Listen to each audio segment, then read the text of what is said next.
Cake কিংবা pudding খেতে পছন্দ করেন না এমন মানুষ কমই পাওয়া যাবে। আসসালামু আলাইকুম প্রিয় ভিউয়ার্স, দোলাস কুকিং ওয়ার্ল্ডের ঈদ আয়োজনে আজকের রেসিপিতে থাকছে মজাদার কেক পুডিং। হ্যাঁ, ঠিকই শুনেছেন, একই রেসিপিতে থাকছে মুখে লেগে থাকার মতো মজাদার পুডিং, সাথে চকলেট কেক। কি ব্যাপারটা দারুণ না?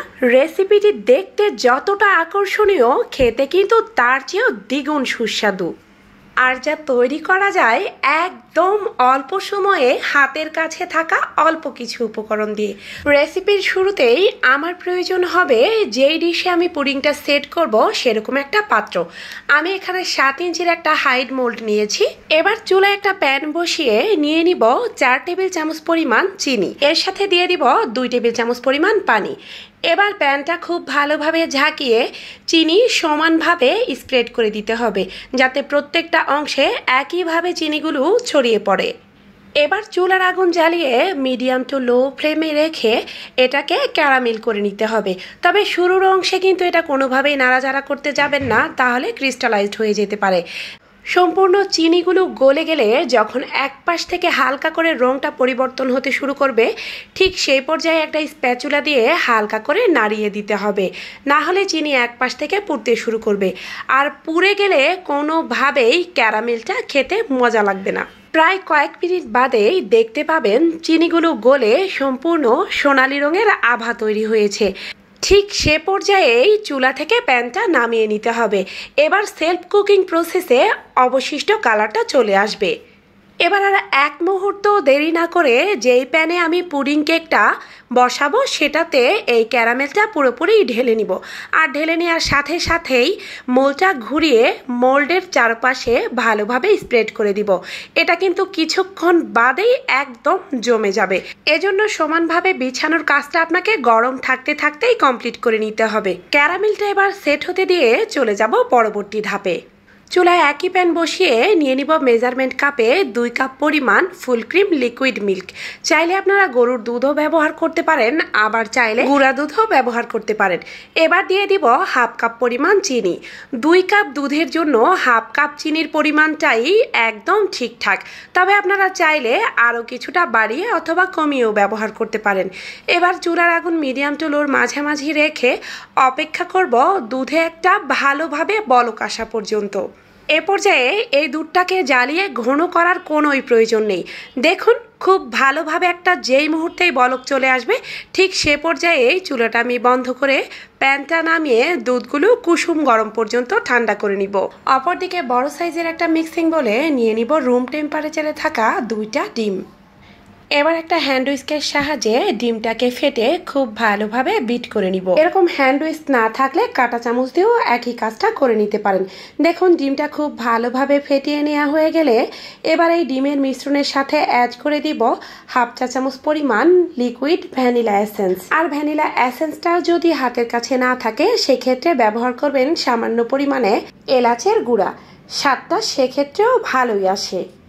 আরও একবার নেড়েচেড়ে সব কিছু ভালোভাবে মিশিয়ে নিব। মিশানো হয়ে গেলে আগে থেকে জাল দিয়ে নেওয়া সেই দুধটা এ পর্যায়ে আঙুল চোবানো যাবে ঠিক এরকম কিছুটা গরম আছে। এবার অল্প অল্প করে দিয়ে এই ডিমের মিশ্রণের সাথে মিশিয়ে নিব। ডিমের মিশ্রণ কখনোই দুধে মিশাতে যাবেন না, সেক্ষেত্রে দুধ যদি কিছুটাও গরম থাকে তাহলে ডিমটা কিন্তু সেদ্ধ হয়ে যাবে। আর সেই পর্যায়ে কোনোভাবেই পুডিংটা কিন্তু ভালোভাবে সেট হবে না। দেখুন, খুব ভালোভাবে নেড়েচেড়ে মিশিয়ে নিয়েছি।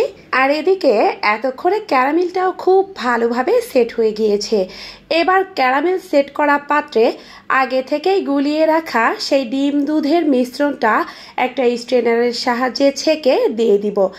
অবশ্যই ছেঁকে দেওয়ার চেষ্টা করবেন, এতে করে যদি ডিমের কোনো ভারী অংশ থাকে সেটা ছাঁকনিতে আটকা পড়ে যাবে। এর ফলে পাবো একটা সুপার সফট স্মুথ পুডিং। ব্যাস, এরই মধ্য দিয়েই পুডিংয়ের মিশ্রণটা একদম রেডি। এবার এটা এক সাইডে রেখে দিয়ে চলে যাব কেক প্রিপারেশনে। এজন্য একটা মিক্সিং বোলের উপরে আমি স্ট্রেনার রেখে নিয়ে নিব 1/4 কাপ পরিমাণ ময়দা। আর এর অর্ধেক পরিমাণ অর্থাৎ 1/8 কাপ পরিমাণ মালয়েশিয়ান ব্র্যান্ডের কোকো পাউডার। আরও অ্যাড করব ভরা ভরা হাফ চা চামচ পরিমাণ বেকিং পাউডার।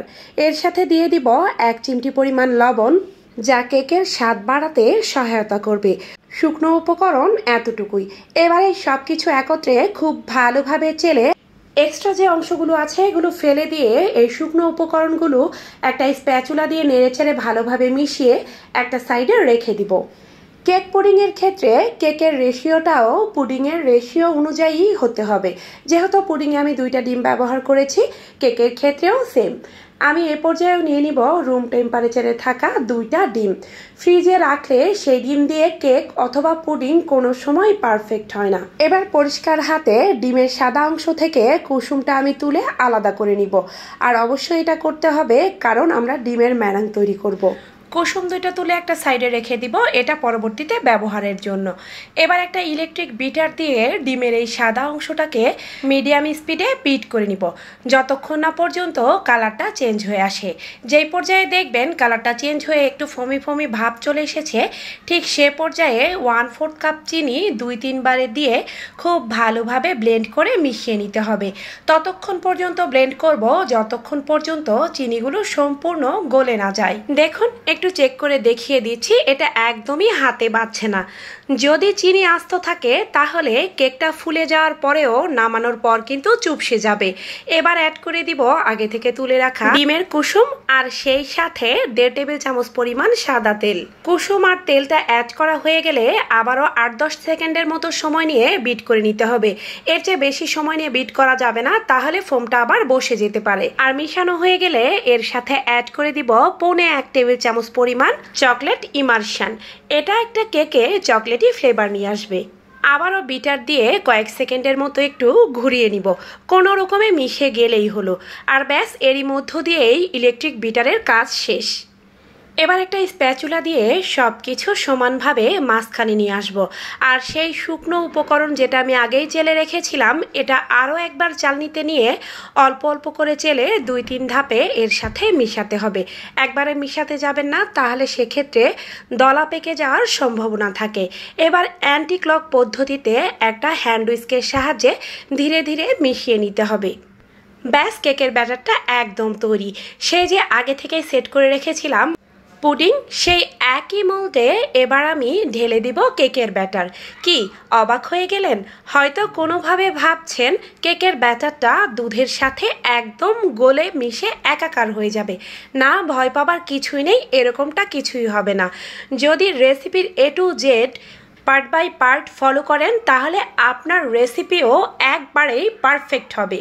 আর সত্যি করে বলছি, এই রেসিপিটাকে নো ফেল রেসিপি বললেও কোনো অংশেই ভুল হবে না। সম্পূর্ণ ব্যাটারটা নেওয়া হয়ে গেলে এবার একটা স্প্যাচুলা দিয়ে আলতো করে সমান্তরালে এই ব্যাটারটা বিছিয়ে দিতে হবে। কোনো অংশে অল্প আর কোনো অংশে বেশি হলে কেকটা চেপে আসবে, সেক্ষেত্রে নিচের অংশটা ছোট হয়ে যেতে পারে। মোটামুটি কাজ এতটুকুই। যেহেতু এই মোল্ডের কোনো ঢাকনা নেই, এজন্য একটা অ্যালুমিনিয়াম পেপার দিয়ে এর মুখটা আমি সিল করে দিব। তবে আপনারা চাইলে হাতের কাছে থাকা যে কোনো ঢাকনা বা প্লেট দিয়ে এর মুখটা ঢেকে দিতে পারেন। মোট কথা, বাইরে থেকে কোনো কিছু এর ভিতরে প্রবেশ না করলেই হলো। আপনাদের সুবিধার্থে আজকে আমি পুডিংটা চুলায় তৈরি করে দেখাবো। এজন্য একটা প্যান বসিয়ে নিচে একটা এরকম স্ট্যান্ড বসাতে হবে।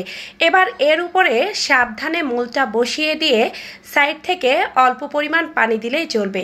এমনভাবেই পানিটা দিতে হবে যাতে মোল্ডের গায়ে না লাগে। এবার একটা উপর থেকে ঢাকনা দিয়ে ঢেকে দিব আর বেক করে নিব 35 থেকে 40 মিনিট সময় নিয়ে। চুলার আগুনটা থাকবে মিডিয়াম টু লোর মাঝামাঝি। ফিরে এলাম প্রায় 40 মিনিট পর। এবার একটু চেক করে দেখিয়ে দিচ্ছি, যেহেতু এটা গরম একটু সাবধানেই খুলে নিতে হবে। আর দেখুন ফাইনালি এর আউটকামটা কতটা সুন্দর এসেছে। খুব ভালোভাবেই বেক হয়েছে। তারপরেও আমি একটা কাঠি দিয়ে আপনাদেরকে দেখিয়ে দিচ্ছি। কেক পুডিংয়ের ঠিক মাঝ বরাবর কাঠিটা এইভাবে গেঁথে তুলে দেখিয়ে দিচ্ছি। দেখুন এটা পুরোপুরি ক্লিন এসেছে আর একদম শুকনা। এর মানে বুঝতে হবে এটা ঠিকঠাক বেক হয়েছে। এবার নামিয়ে ঠান্ডা করে নিব। ফিরে এলাম ফ্রিজে রেখে ঠান্ডা করে নেওয়ার ঘন্টা 3 পর। এতে কেকটা খুব ভালোভাবে সেট হয়ে যাবে। কেকের সাইড থেকে একটু আলগা করে নিয়ে যেই পাত্রে এটা সার্ভ করব সেই প্লেটটা দিয়ে আলতো করে উল্টিয়ে নিলেই দেখবেন কেক পুডিংটা সহজেই আনমোল্ড হয়ে যাবে। তৈরি করার প্রসেস জানা থাকলে প্রথমবারেই সফল হবেন, একদম নিঃসন্দেহে। দেখুন একটু কাছ থেকে দেখিয়ে দেই এর লেয়ারিংটা কতটা পারফেক্ট হয়েছে। দুটোই ইকুয়াল। এবার আর কি, কেক পুডিংটা কেটে দেখিয়ে দেওয়ার পালা। নিজের রেসিপি বলে বলছি না, এরকম একটা ঠান্ডা ঠান্ডা ডেজার্ট হোক ইফতারিতে কিংবা ঈদের দিনের ডাইনিং টেবিলের সৌন্দর্য বর্ধনে, এক কথাই লাজবাব। অবশ্যই ট্রাই করবেন, আশা করি ভালো লাগবে। রেসিপিগুলো ভালো লাগলে অবশ্যই ভিডিওতে একটা লাইক দিয়ে শেয়ার করে দিবেন। দেখা হবে অনলাইনে আবার নতুন কোনো রেসিপিতে। সবাই ভালো থাকবেন, সুস্থ থাকবেন। আল্লাহ হাফেজ।